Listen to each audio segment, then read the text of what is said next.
V zvezi z letošnjim praznovanjem sveti Frančišek Asiški je pred točno 800 leti napisal sončno pesem oziroma hvalnico stvarstva in letos mineva 800-letnico in pravijo poznavalci oziroma kar ti križevniki, da je to dejansko prva pesnitev v italijanščini. Ni še bila taka italijanščina, kot jo zdaj poznamo, ampak dejansko gre za prvo pesnitev, kot tako ima kar visoko vrednost, tudi literarno.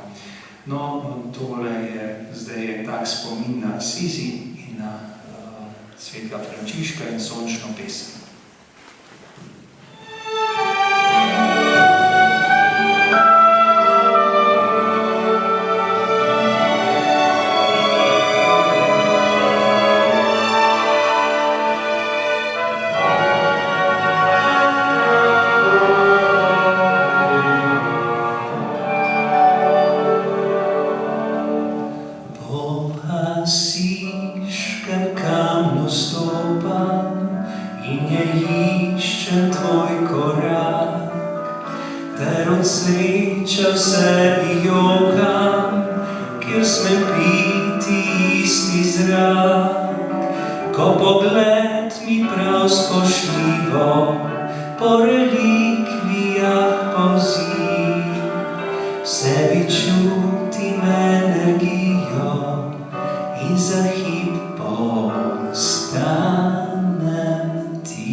Za hip sem in milosti tega sveta samo griša.